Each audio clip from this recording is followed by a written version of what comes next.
Is our speaker here? He's not here yet. He is. Ah, there we go. Hello. Hello. Hello. We had some Hello. troubles with connection. Yeah. Okay. That's Good to why see we are you. late. Okay. That's all right. It's within the Within the 10 academic minutes. 10 minutes that we said. So That's right. Should we just begin now that he's Yeah. here? We have a lot Yeah. of people Yeah. and it's All a right. great turnout. Wait, let me just say a few words because I want to, can I say just a couple words about of our course. collaboration? Okay, great.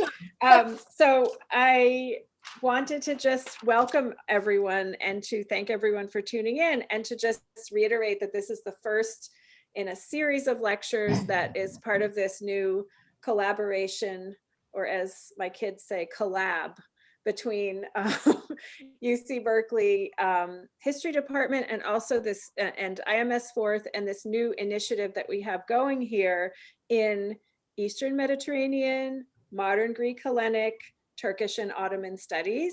And it's kind of a new thing here because what we're doing is exploring the ways that what seems to be two separate kinds of fields can actually be combined in really fruitful ways. And I think that IMS-FORTH is one of the places where the kinds of work that you are all doing is sort of in that spirit of really kind of combining these categories and crossing these boundaries in really interesting ways.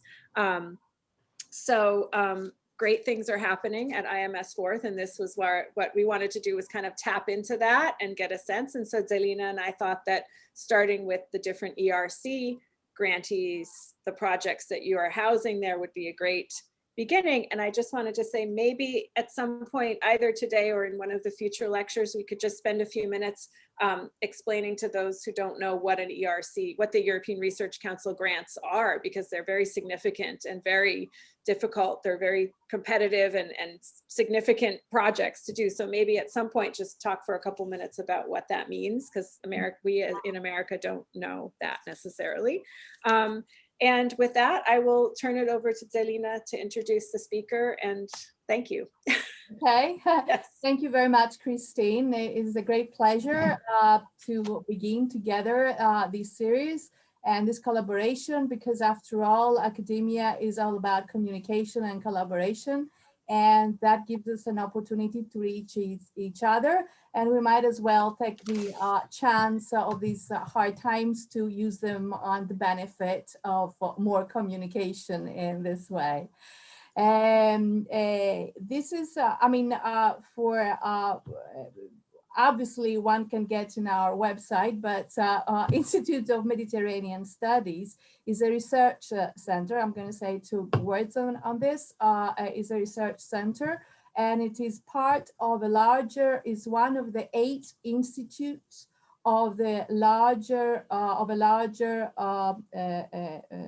foundation research center in Greece, which is called Foundation of Research and Technology, Hellas, FORTH. It is all the other institutes are science, and we are the only humanities. And but we do combine a lot of technology as well, and collaboration with the Institute, for example, of Computer Science, the Institute of Mathematics, and so on. So we are, yes, we are very proud to have the only 4 ERCs on history. Probably Apostolos can tell you about them more in the discussion afterwards. It's the European Research Council, and it gives the most prestigious and grants, and also the largest, from the amount of money one gets. We're talking about 1.5 million for the starting grant, and 2.5 million for the consolidator and advanced grants. It has 5% of success rate, so it is extremely difficult to get, and it is a great honor to have a number of excellent researchers here to get these grants. That means a big grant means a lot of other researchers, a lot of postdocs, collaboration with other professors, collaboration with other universities in other countries, PhD students, graduate students. So we have a large team. We have about 100 to 120 researchers in the institute. We don't have a lot of researchers. We have 9 researchers as on tenure track or on permanent positions, but we have also collaborating members of the university, and we collaborate very closely with the other institution, which is University of Crete and Department of History and Archaeology. We also collaborate with other departments, but this has been a very traditional and old collaboration. And we do a lot of activities and together. I'm not going to go on about this, but I will present you Apostolos Delis. Apostolos graduated from Ionian University, and I am a very proud supervisor of his thesis. He did postgraduate yes, in France, and he has published his research is on maritime history. He has written lots of articles, and his first book is on shipbuilding on the island of Syros, which is in the middle of the Aegean, and was one of the most important centers.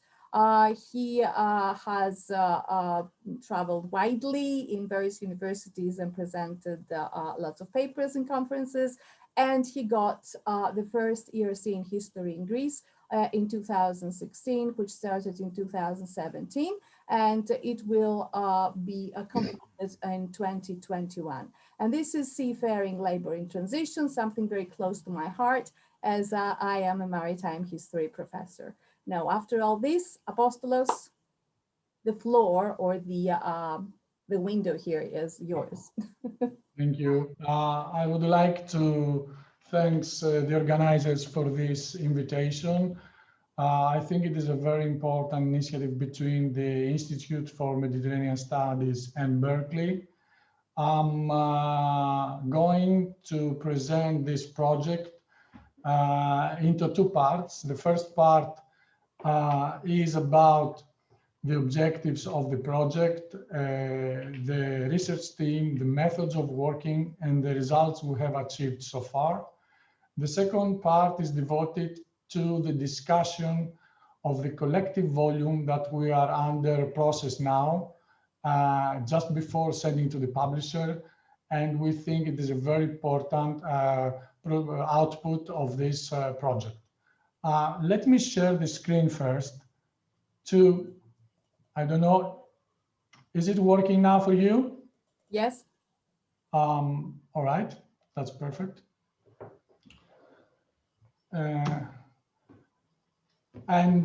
Yes, I would like to start first with some general project data. This is an ERC starting grant for 5 years. The host institution is the Institute for Mediterranean Studies. And we have 3 partners, the University of Barcelona, the University of Genoa, and the Institute for Computer Sciences, also of the Foundation of Research and Technology. The aim of the project is to examine the transition from sail to steam navigation and the effect of this phenomenon on seafaring population in the Mediterranean and Black Sea from the middle of the 19th century up to 1920s. We explore the adjustment of seafaring lives to new socio-economic reality from sailing ship economy to that of the steamer, and also the revolutionizing effects of this phenomenon within the context of industrialization and globalization. We explore this through the actors, the seafarers, the shipowners, the port-based workers and their families. We investigate the maritime labor market, the wages and career patterns, work and life conditions on board and ashore, and the routes and navigation patterns. We look in the development of new maritime technology and the new shipping sectors that this transition created in tramp, liner, and passenger shipping, the business strategies of shipowners and trade. We examine also the effects of this transition to maritime communities, namely the migration to the great maritime centers from small maritime communities, the greater social divide between shipowners, officers, and seamen and their families, and the globalization of shipping business, the transfer from local-based headquarters to big maritime centers and ports. Let me first now present the research groups of this project. First, with the University of Spain. Here we have Professor Jordi Barts, who is the head of the group, and Dr. Domingo, who is also a senior scholar, and both examine aspects of Professor Ibarz about dog workers in Spain, and Dr. Domingo on the development of seafaring labor in Spain. We have also a postdoctoral researcher, Dr. Brizen, who works on the Spanish merchant fleet, and two PhD candidates, Eduard Campos, who works on the maritime district of Barceloneta in Barcelona, and Daniel Montaner, who works on the trade unionism in the fishing industry of the Spanish East Coast during the transition from sailing ship to motorboats. We have another PhD candidate, Poppy Vasilaki, who works on La Chota, which is a small maritime community in southern France. And then we have the University of Genoa group, again, two senior scholars, Luca Lobasso and Paolo Calcagno, who work on the transition in seafaring labor in two ports, Genoa and Savona, respectively. A postdoctoral researcher, Dr. Andrea Zappia, who works on the seamen's welfare system. And we have our first PhD completed in 2020 by Leonardo Scavino on the maritime community of Camogli, a small but very important port near Genoa. On Adriatic, we have two researchers, Dr. Matteo Barbano, who works on the case of the passenger steamship company Lloyd Austriaco, one of the oldest steamship companies in the Mediterranean, and Professor Matteo Bratanic, who works on small maritime communities of Eastern Adriatic. In Black Sea, we have Dr. Anna Sidorenko, who works on the port of Odessa, and in the case of the Russian steam navigation company, founded in 1856. And in Greece, we have a group of researchers on the Greek cases, I would say. First, myself, I work on two cases.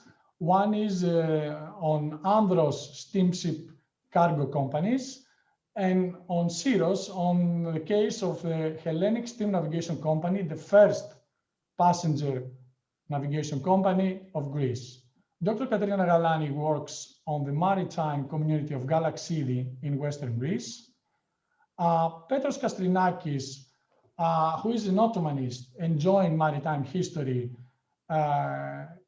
he makes his thesis on the case of Ottoman Chania in the 19th century.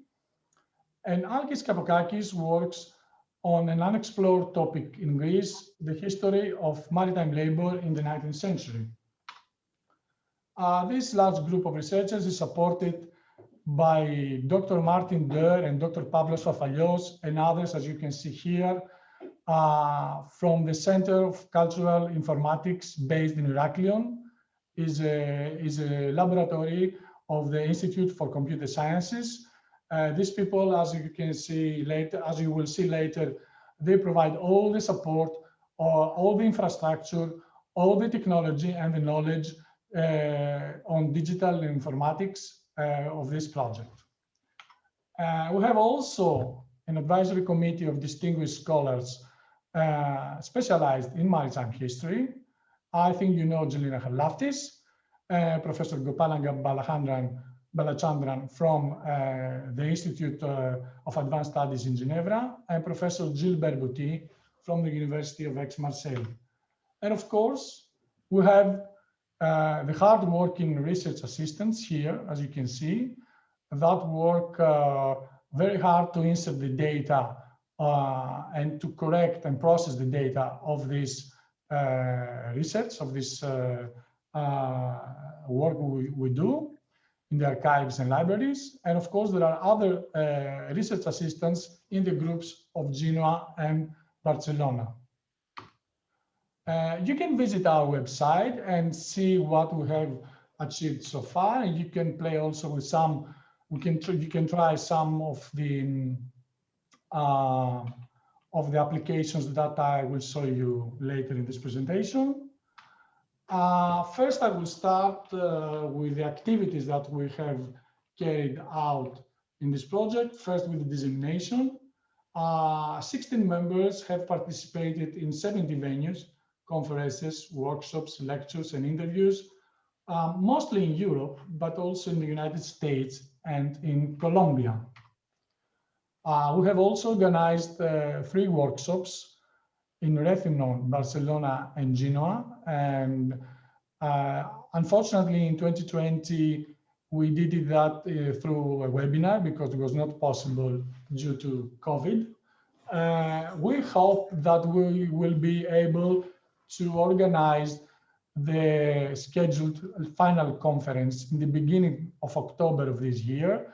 This will be a conference not only of the participants of the SeaLiT project, but also of invited scholars, external scholars that are specialized in related topics of this project. Then the other type of activity is research.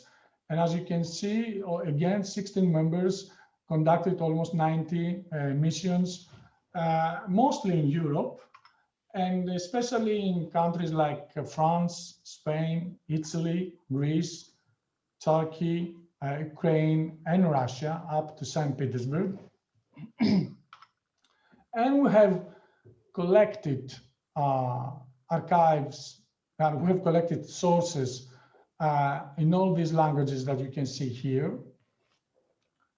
And we have collected material of this type of sources that you can see here, like ship logbooks, crew lists and payrolls of sailors, registries of maritime and shipyard workers, records regarding the insurance, pension fund, and welfare state of sailors and maritime workers, student registries of the Trieste Naval and Commercial Academy, demographic type of data like censuses and civil registers, ships, registries of ships from various countries, and as well we have also books and records of tram shipping companies and passenger steamship companies.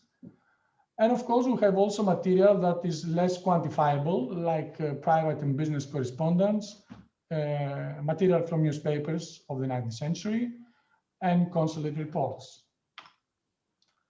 Now we pass to a section of the presentation that I will try to show you how we work with the data we have collected so far through certain examples. Here we have the image of logbook of a Greek steamer, cargo Greek steamer of the 1920s.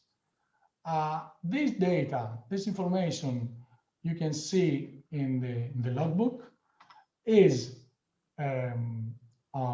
inserted by the research assistants to this template, FastCat database, as it is called, created by the Center for Cultural Informatics, the group of Dr. Martin Deur and Pavlos Fafalios. Imagine that for every type of source, like this one, which is a logbook, or another one, which is a crew list. The Center for Cultural Informatics created a separate, customized XML database, a template, a separate template. Here you see the voyages of the steamship Konstantinos. And if you click on your right-hand side into the nested table, it opens and you can see all the detailed information about the voyage from the logbook. All this digitized information goes to the next stage of process that is essential in order to correct the data we have in the databases. In order to do that, the Center for Cultural Informatics created for us another tool, FastCat Team, that enabled us to check vocabularies, legal entities, locations, persons, and ships. Let's see what this tool does for us.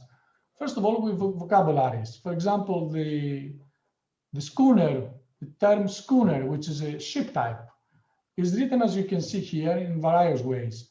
Our aim is to verify that this is one ship type or several ship types, different ship types, and define, individuate the ship type with all the names that are transcribed by different authors. Same thing we do with persons. We have the name of a person registered in a database, and if we have the same name appear again, for example, we need to check if this is the same person or is a different person. For that, we follow a procedure which is very practical in this tool. Same thing we do also for location. In order to do that, the system provides us access to two web databases. One is the geolocation database, and the other is the GeoNames, which enable us to find coordinates and ID for these locations.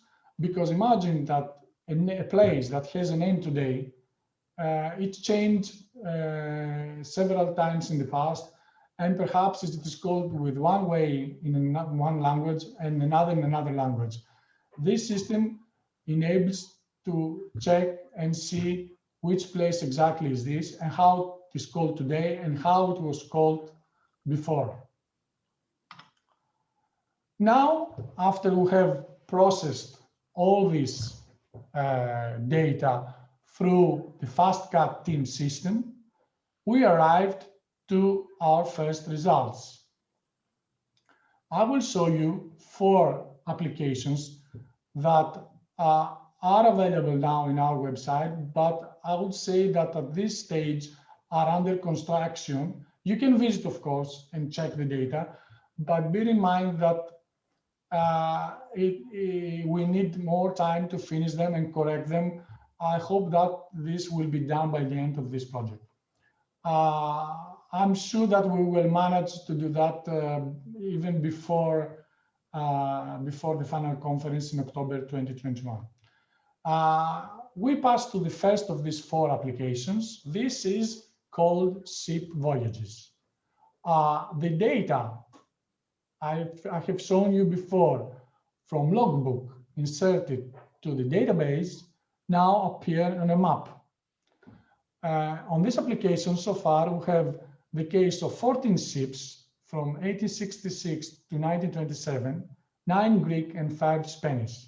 We have 4 sailing ships from Greece, 5 cargo steamers, 2 sailing ships from Spain, 1 passenger and cargo, and 2 passenger steamers. So you can see the whole route here of every ship. And if you click on one point of the route, which corresponds to 1 day of voyage, you can see perhaps an image of a ship, if it's available. We don't always have all the images of the ships that we have transcribed the data. And also we can see the basic information about weather condition and navigation. If we want to see more, we can click down here, which says view source, and opens the FastCat database. And there we can go and visit all the details about this voyage. One very happy coincidence result that occurred during this work with ship voyages is that we saw that we have many similarities with a project that has ended a few years ago. It is called CLIVOC, and it is about the history of climatology, and it was based on evidence from ship logbooks of English, Dutch, and Spanish sailing ships of the 17th and 18th century. We have noticed, for example, as you can see here on the upper part of the slide, the results of the route to the Caribbean, from Britain to Caribbean and back. Checking this with our results of a Spanish sailing ship of the 1880s, 1860s, 1870s, and 1880s, makes this the exact same pattern. I think that occasions like that offer the opportunity to open a dialogue with projects that either have finished but produced very important results, or with other projects that are in process as we do. You can visit, of course, in this link the ship voyage and check some of the routes of the ships. And now we pass to the second application. This is called ship operation services. This is an unexplored topic in maritime history. It is about the history of ship suppliers and services of the ships during the voyage.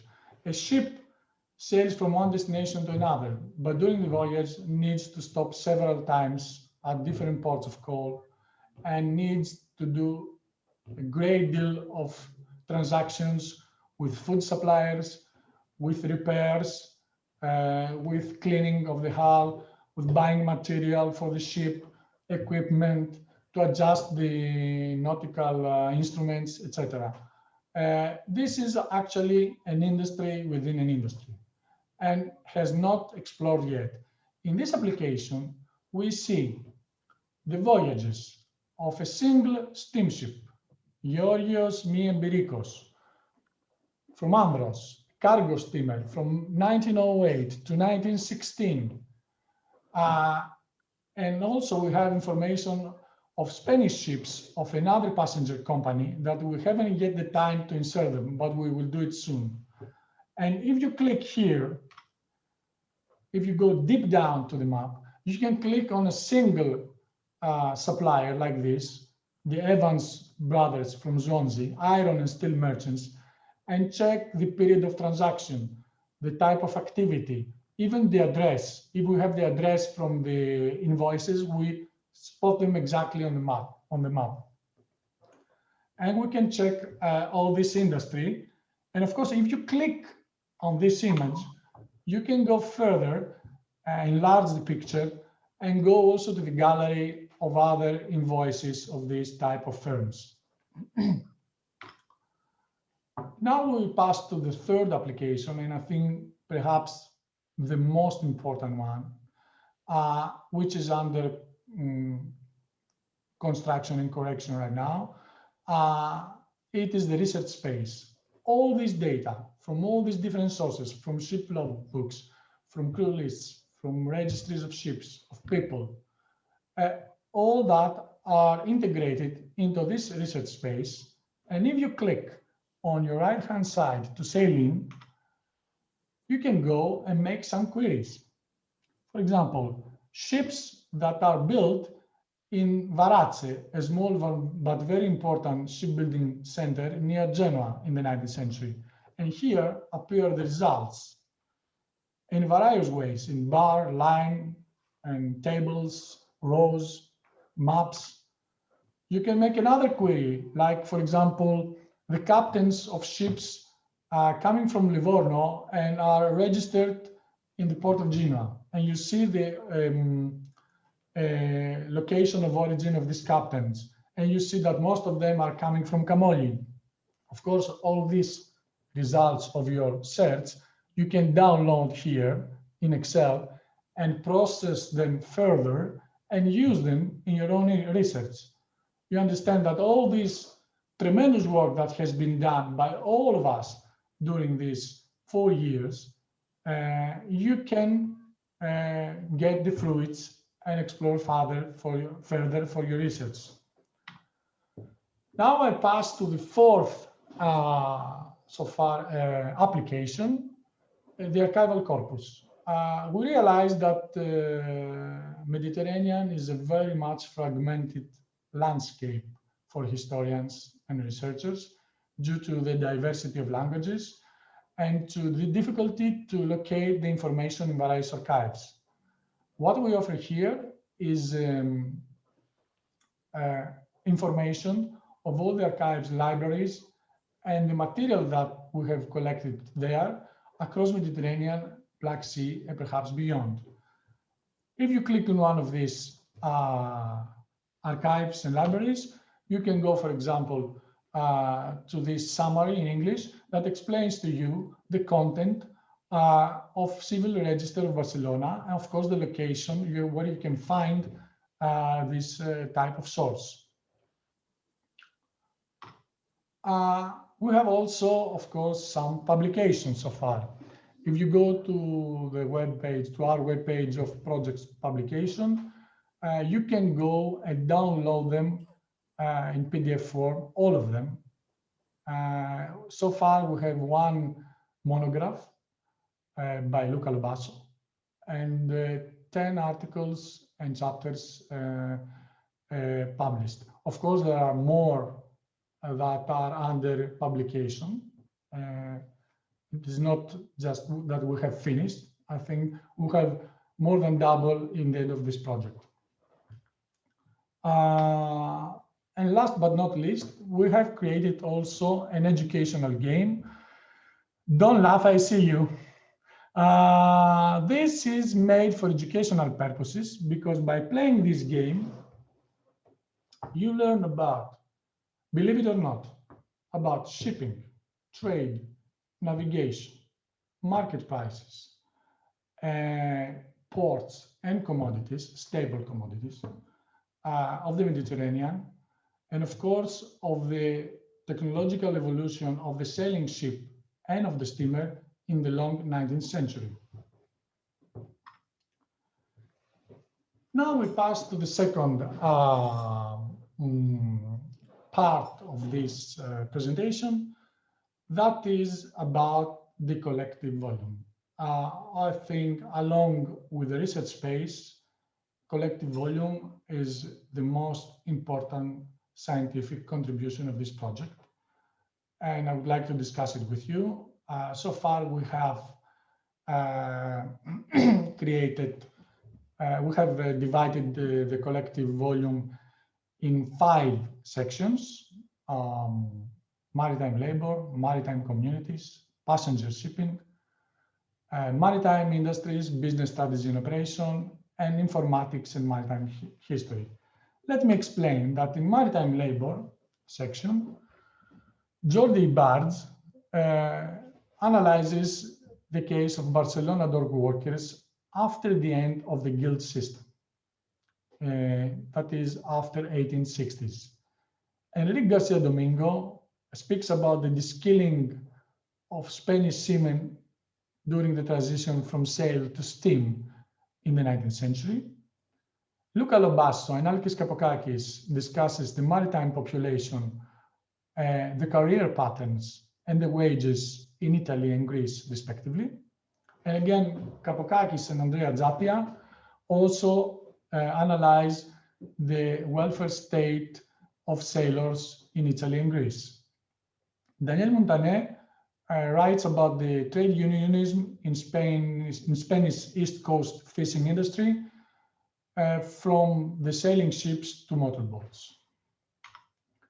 In the maritime community section, we have Leonardo Scavino and Caterina Galani, who analyzed two anti-paradigms to this transition. We have the case of Camogli, a small traditional sailing ship community in Liguria, and another one, Galaxide, in the Corinthian Gulf, and explain why these communities didn't manage to make the transition to steam navigation. Poppy Vasilaki and Edward Campos analyzed the case of La Ciotat and Barceloneta, how these traditional sailing ship communities transformed in industrial shipbuilding and marine engineering areas, and what effects this had to the sailing ship community and to traditional shipbuilding. And we have also the case of Petros Kastrinakis, who analyzes the port of Chania in Crete, an Ottoman port in transition, which is an unexplored topic, and also has a very important element, that of Muslim dominant position in shipping business, which is a peculiarity in Crete, in contrast with the other Aegean maritime communities dominated by the Christian element of the empire. In the third section of the book, we have the passenger shipping. Anna Sidorenko, Matteo Barbano, and I, we try to see the role of the state in the development of steam navigation, especially at the early stages of technical development, and the impact of the annual subventions by the state to the sustainability of steam navigation. Also, we try to see how the steamship was seen by the state as a powerful tool of control in domestic and overseas possessions, also in colonies, and how the governments perceived this the steamship as a political, military, and economic way to expand and penetrate foreign areas and markets. We check also the costs and economic performance of passenger steam navigation, which was a costly business. And of course, the most important thing, it is the impact that the transition from sail to steam had in the seaborne communications, and how this affected the everyday life of people traveling by the sea. In the fourth section of the book, we have a rather heterogeneous section of papers dealing with business strategy, operation, and navigation. I work on this on a very much unexplored topic of ship operation from cargo sailing ships to steamers. I examine the strategies of the shipowners in the shipbuilding market, the accounting system, the supplying and ship services, labor management, costs and profits. Two scholars based in Spain, Von Briesen and Rubio Mondejar, examine similar strategies of Spanish shipowners in the shipbuilding market during the period of liberalization, economic liberalization in Spain, that is after 1860s, and how this modernized the Spanish merchant fleet.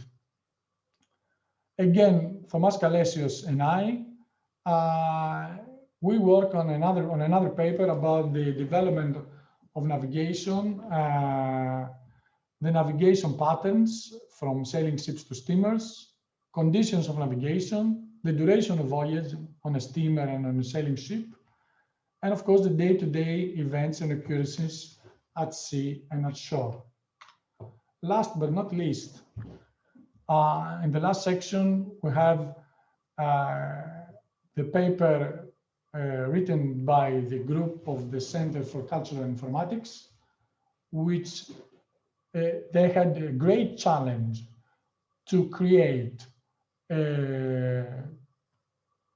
applications and information systems that can be usable for historians and can be useful also for future research. They managed to create that by providing systems for data transcription and digitization, for the data curation integration, that is the FastCat team that I have explained to you, data visualization, as you saw in the various applications, and of course the data exploration, which hopefully you will be able to do through the research phase. And now I arrive almost to the end of this presentation by saying a few words about this, the legacy of this project. I hope that it will have. First, I think the first contribution and legacy of this project is the digital seafaring. That is all these templates and systems created called FastCat, and all the applications the Center for Cultural Informatics has created. I believe that they will be very important tool for maritime history research. Researchers in the future can use them and can take a lot of data from these tools. And also, it is not an end project. That means that this research space and these databases can have the potential to be enriched, updated, and developed further. It is not the end. Another legacy, I think, that is something that has been created through the Center for Maritime History that Zelina Harlaftis founded in 2017. We try to create together a specialized library on maritime history. Imagine that a library like this, you cannot find a library like this in Greece, and I think you cannot find it even in many countries abroad. We have thousands of volumes of maritime history of various topics, and we are also intend to continue this policy and enrich this library with books, specialized books on this field. The third legacy of this project is the interdisciplinary cooperation. The SeaLiT is the first history project that has collaborated with, correct me if I'm wrong, with an institute of FORTH in Heraklion, with the Center for Cultural Informatics. And it was very fruitful, still is a very fruitful collaboration, and inaugurates a new era, I think, in the cooperation of humanities institutes and other sciences institutes between Rethymno and Heraklion. And also, the second interdisciplinary cooperation, I also believe it is the first one. It is with the sector of Ottoman Studies within the Institute of Mediterranean Studies, through the joint supervision of Petros Kastrinakis and its case, which is the Ottoman port of Chania in the 19th century.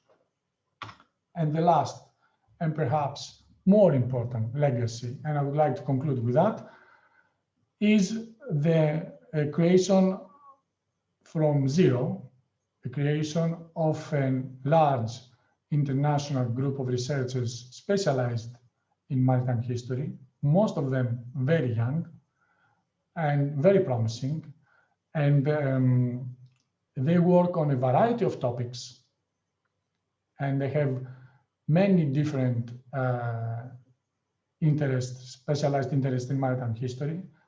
And most of all, they have a great potential to create a future for the Mediterranean maritime history. Thank you. I think I will take this off unless you, the share screen, I mean. Do you hear me? Yes, do that. Yes. Are we okay now? No. Wait. Stop share. Okay. This was the project.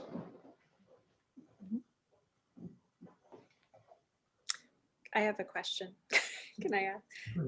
Can you tell, it's amazing. It's staggering what you've done. It's really impressive. And I can see how it can be both a product in and of itself and a building block for even more, which is amazing. And I just wondered, I guess a remedial question, could you tell us a little more about the Center for Cultural Informatics? Did you say that was also on Crete? And that, because I'm curious about the technical side of all these things, like how do you go from being a historian to creating this big digital resource like this? So,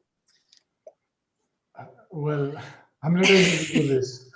That's why I said the services of this very important laboratory, very important center.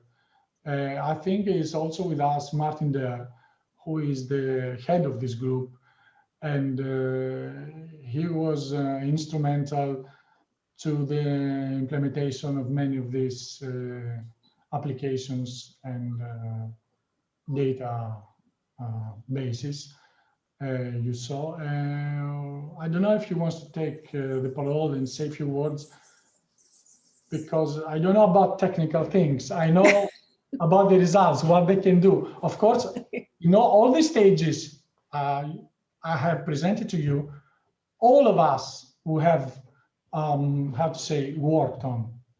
But behind this, there is a great deal of work from this group of informaticians that we don't know how to build it. I know only to do the processing in these platforms, as all historians of this SeaLiT project. But Christine, I don't know, Martin, if you want to take the parole and say a few words. I could just say 2 words. So we are working together with humanities since 1992, basically in knowledge representation. So we apply technologies of knowledge representation, semantic networks, initially to museums, and we have also created or initialized an international standard, the CDOC conceptual reference model for information integration in museums. So we have a background to talk a lot to different disciplines, archaeologists, a lot to archaeologists, libraries, and archives, but also other applications, for example, in biodiversity. So we met Apostolos and had a discussion, and we were fascinated, with the problem, how to transform this large material in a reusable resource and to make it hypothesis free from the beginning. So I think this is the first project where we systematically apply that. We created an image in this FastCut database in the format of the source, so that we don't lose semantics by transforming that directly into the target database where we do the final statistics. And we can enrich that, and then we can control the correctness, and we can play with the transformation to a common model where we bring all these 30 resources together. And this is then the research space. This is why this tool, with this tool, you can reuse these these resources for an unlimited time. There's no research bias in the beginning in it. Maybe that's a basic idea. Amazing. So, Selena. yeah, just to add, Martin is of course very modest and he's the guru. All right. So when I started, when Apostolos started communicating with him, we went with another colleague. She's here, Konstantina Georgiadi, who's head of the of our theatrology department. Well, Christine, we had, I think, 3 days. It's 8 hours, 4 hours, 1 hour break, another 4 hours. That's Martin, okay, around the table. And in the first day, I wanted to scream because he was talking about ontology and about the semantic networks. And I didn't have a clue.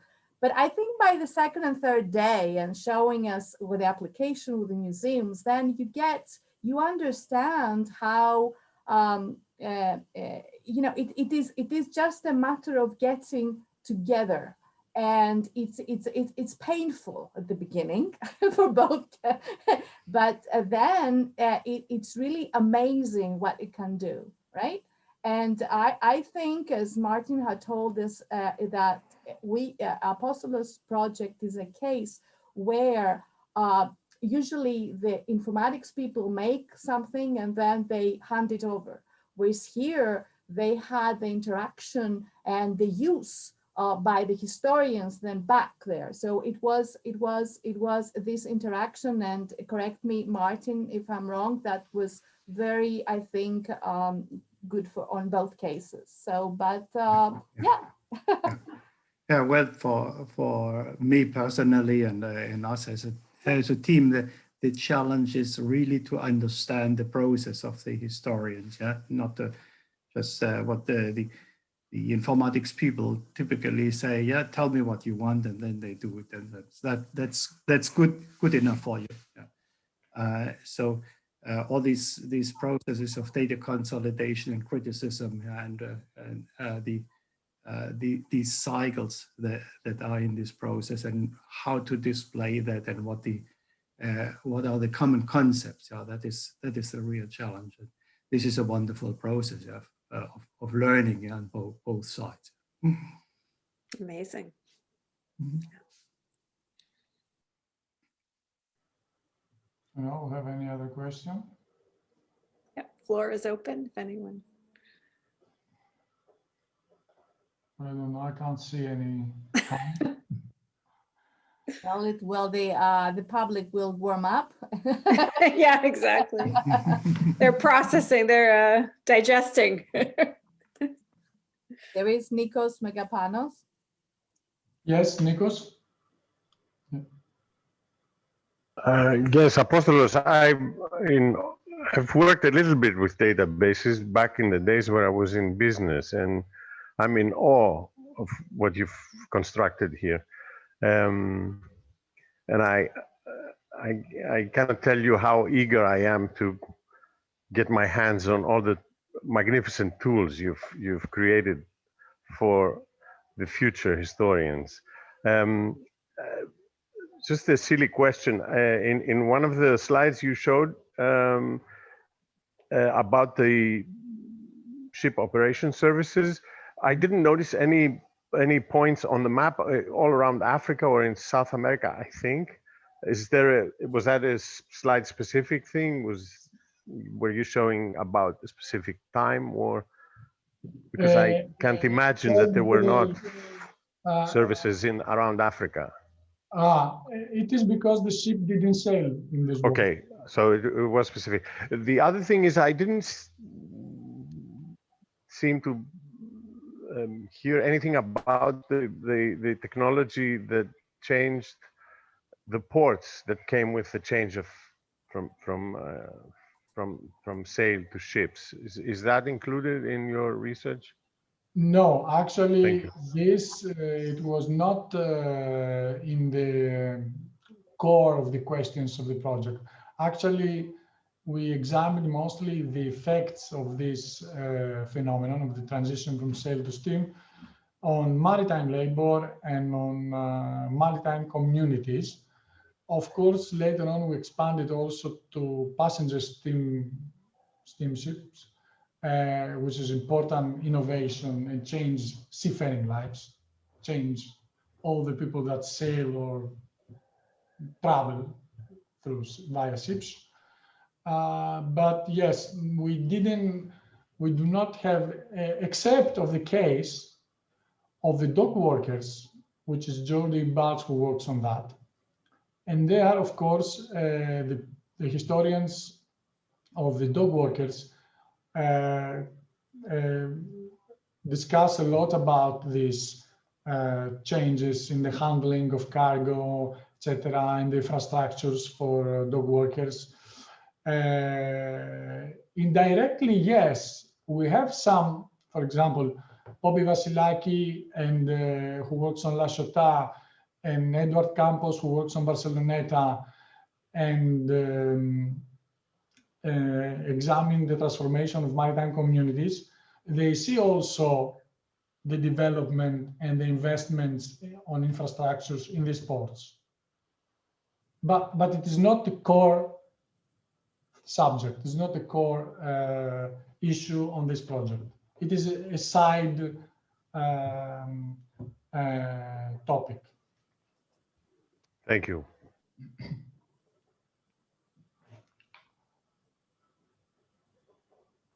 Anyone else? They're dumbfounded. I have a message that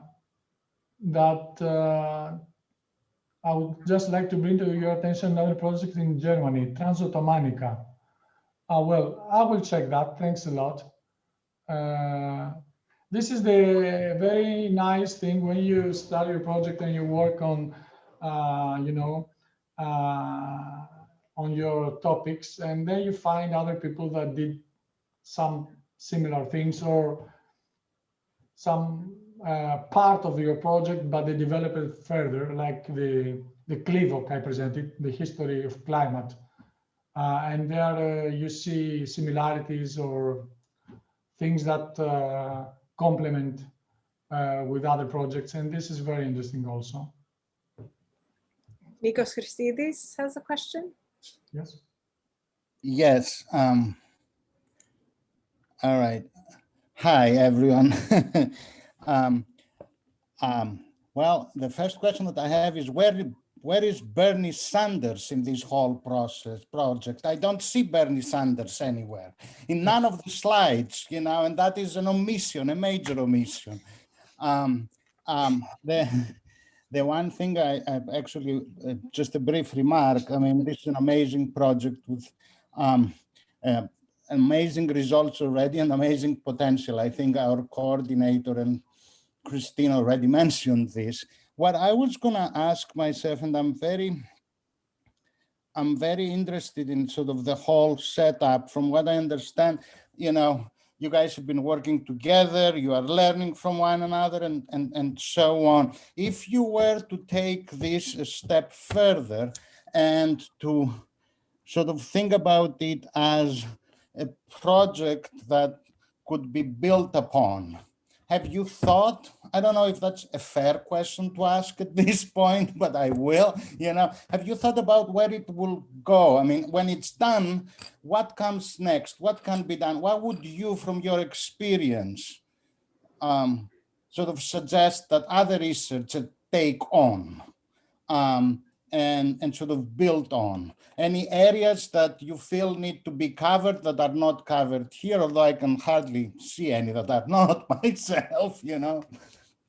You see what I'm saying here? It's sort of, where can this be like a model that can be transported into other sort of fields? How do you feel? Because the reason I'm saying this is actually, just to sort of be fully honest about this, is you have sort of trans-Mediterranean, you know, team that you've built there, people coming from different academic backgrounds, and you've made them work all together. You know, it's difficult to make academics in the US work together. I think Christine is probably going to agree to that, you know, and so I'm wondering here, you know, it's sort of what's the sort of the built up that what can we do next? One challenge of this project is something that we discuss sometimes with some colleagues, partners, and even with some administrators that are very interested to this project, is that this project has such a potential that after it finishes, we need to think how we can build upon it.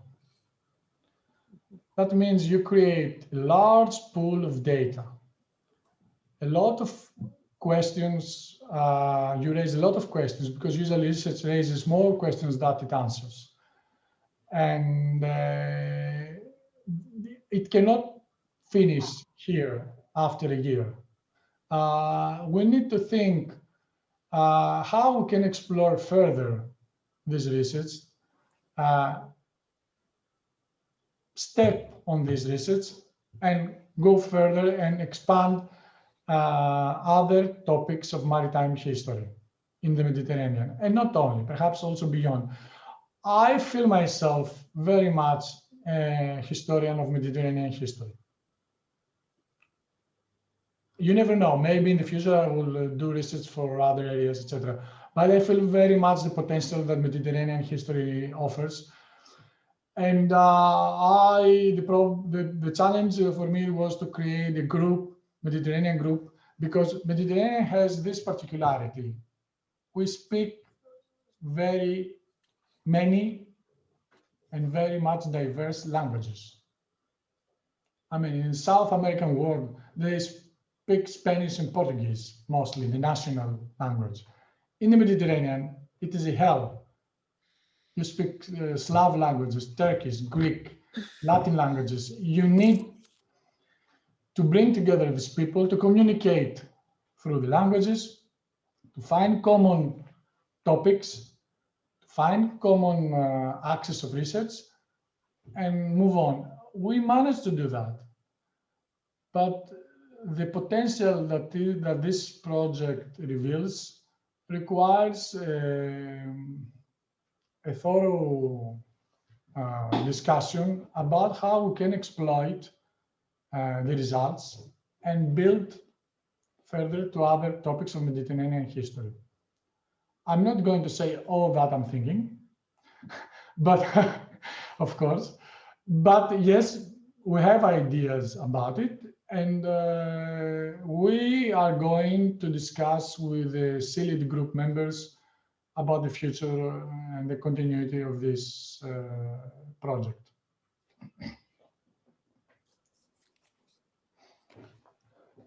Selina, yeah, please, your hand.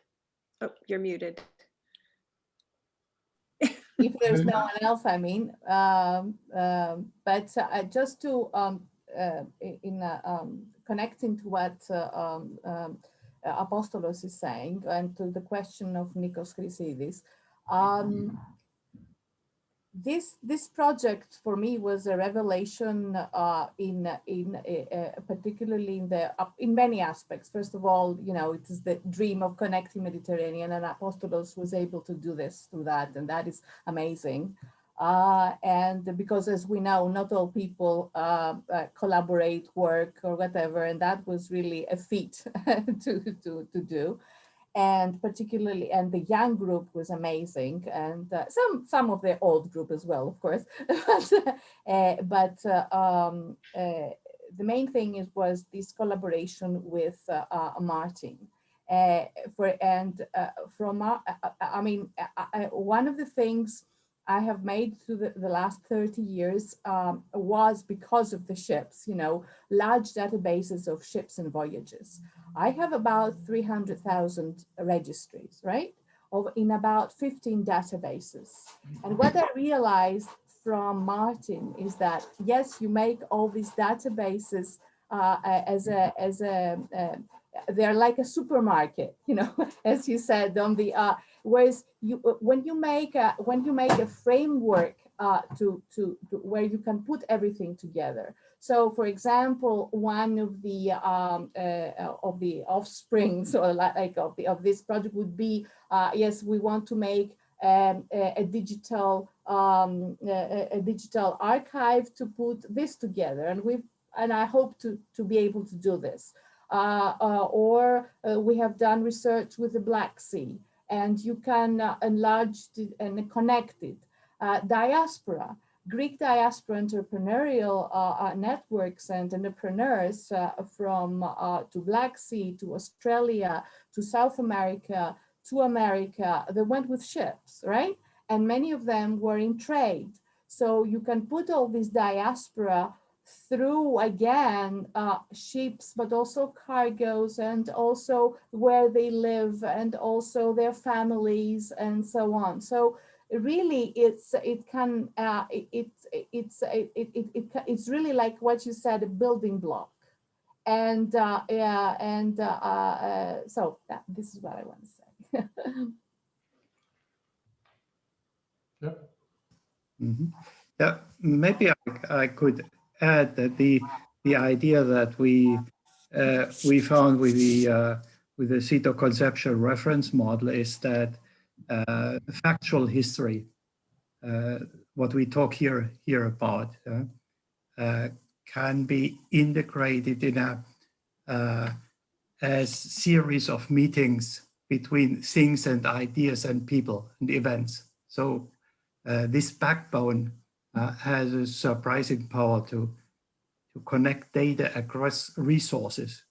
And then if you have the tools that allow you to query through these paths and not through lists by associative queries as on a relational database, then you can do amazing things exploring these things. And this is a very long process to, from the conscious way we perceive as everyday people, historians, experts, the information we have, until we see these commonalities, underlying commonalities that actually are in our unconscious thinking, always present. We react like that, but it's not easy to make this explicit and then turn it into a system. If I may hear just one comment, may I? Mm-hmm. Yes, Nikos? Yeah, no, Yes. I heard Apostolos, Jelena, and Martin now, and I say Martin, although we've never met, sorry about that. What I was gonna say myself is, this is one of the amazing things about this project, that as I'm hearing Apostolos talk about it, and as I'm looking at what they've collected together, I'm thinking about it can be used to do micro-history and macro-history, depending on who is looking at it. And for example, for my interest, I would be very interested in looking at the religious life, right, on the boats. Okay, so what icons they had up there, or what other religious items, they had, and whether they went to a place of worship in that port or not, and whether the weather really, I mean, this is amazing. The weather stopped them from going somewhere, right, or visiting a shrine. This is something that can be used in ways that, each one of us can exploit, for different reasons. And that's the beauty of this thing. So thank you very much. Yes, Nikos, for example, for these religious issues, religious questions, you mentioned a very important part of this passenger steamship trade was the pilgrim, were the pilgrims from Russia to the Holy Land. So the Russian steam and trading navigation company, examined by Anna Sidorenko, shows to us that it was a very important part of the trade. And also for the Austrian Lloyd, examined by Matteo Barbano, also for this company, the carriage of pilgrims to Holy Land was important. And this dualism between microhistory and macrohistory, along with comparative aspects of this project, were crucial as arguments when we presented the project to the ERC committee, when we submitted the project. And I think they were also crucial to the positive way to their decision, because we explained what sources are we going to look for in order to answer these macro and micro questions. And thanks to the tools created with Martin and his group, we're able to offer that to researchers. I don't know, everyone else has a question?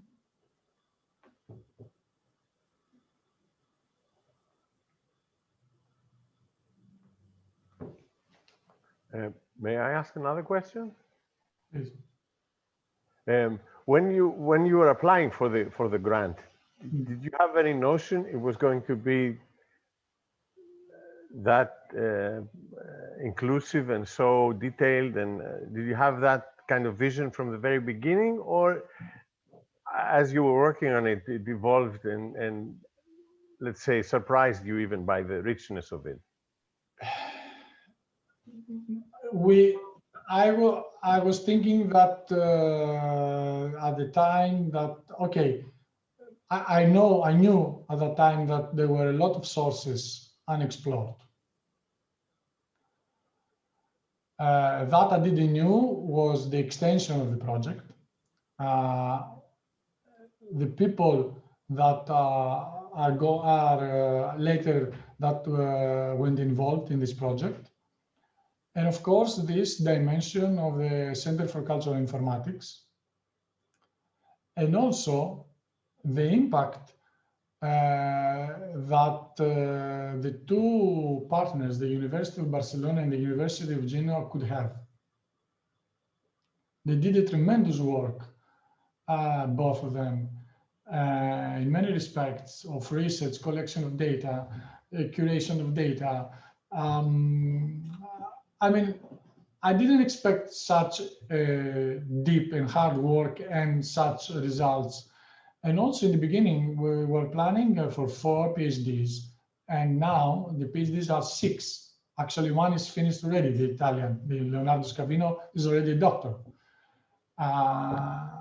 And we planned for a certain number of partners, and more appear, like, for example, Matteo Bratanic from University of Zadar, who was a suggestion of Luca Lobasso. I didn't happen to know unfortunately, Professor Bratanic, but it's also crucial because he contributed very much with sources from Eastern Adriatic and the fleet of the Austrian Empire, mostly Dalmatian sailors at that time. So there were many revelations during this project and many changes, and they were all for good. And I think now we have a larger group than the initial I have planned, and also a very compact group, which I didn't expect they develop such good relationships between them, and they are in such good terms. Apparently they have good time, I don't know, I hope so for them.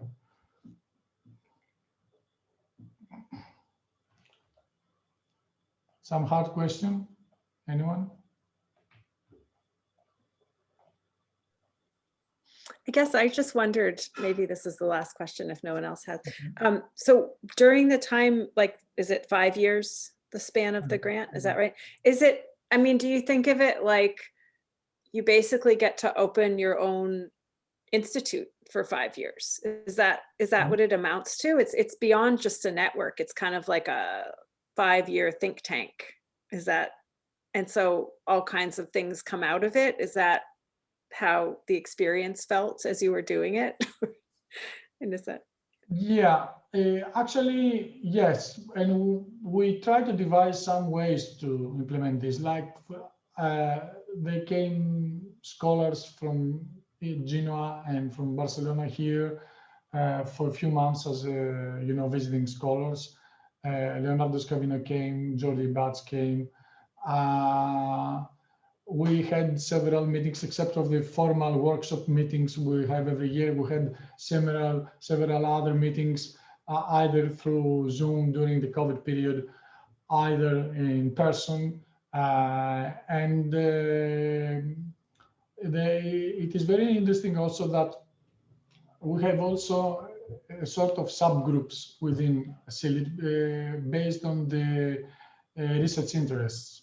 So you see some people that have common interests, let's say in maritime communities, creating their own group and discussing ideas and potential and research. And very important thing also is that the group of young scholars from SeaLiT amalgamated very well with a group of young scholars of Gelina Harlaftis who are not part of SeaLiT, are PhD students who are doing their own PhD in maritime history under the supervision of Gelina Harlaftis.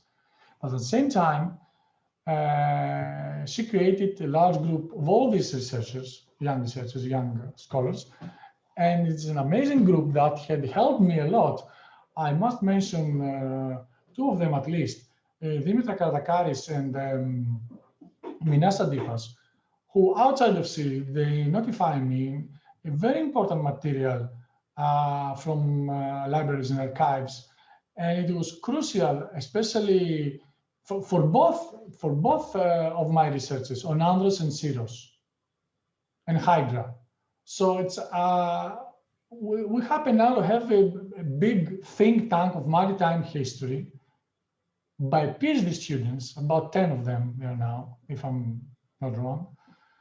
And also the frequent meetings we have every 3-4 months, it helps a lot to exchange the ideas, to offer solutions, to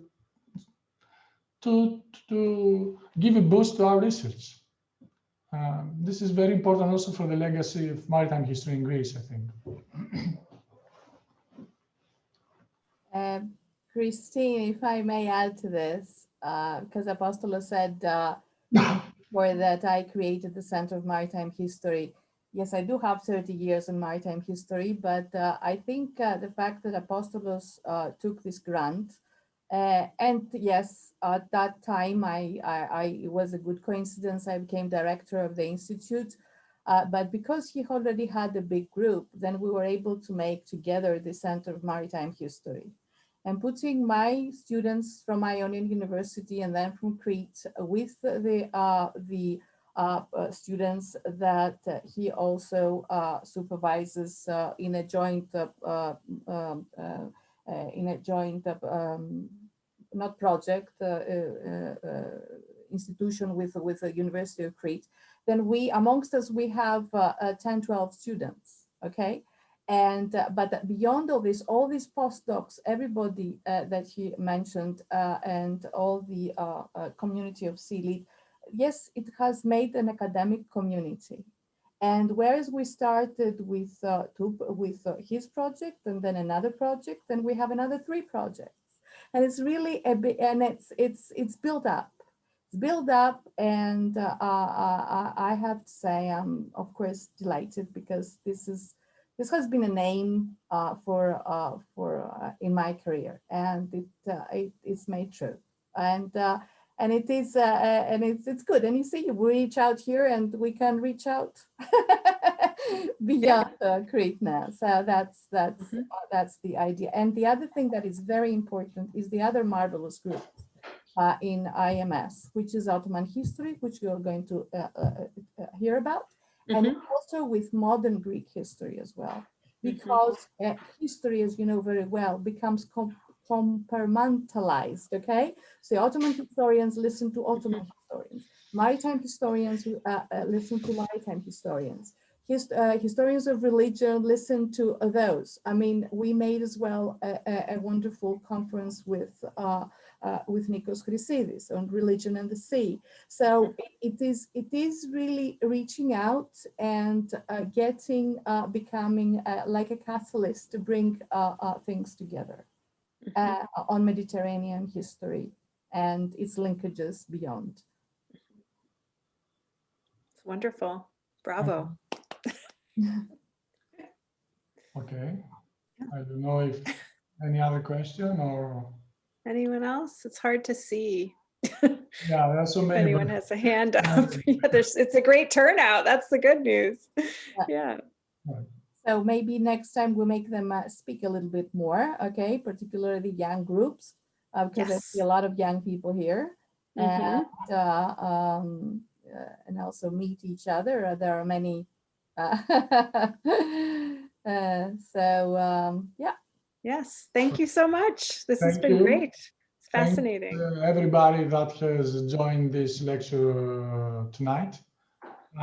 Thank you for inviting me. And I'm eager to hear also the rest of the presentations of this wonderful initiative. Thank you very much. Great. Yeah.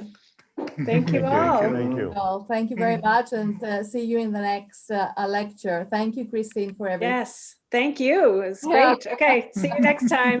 Okay. Bye, everyone. Bye. Bye. Bye.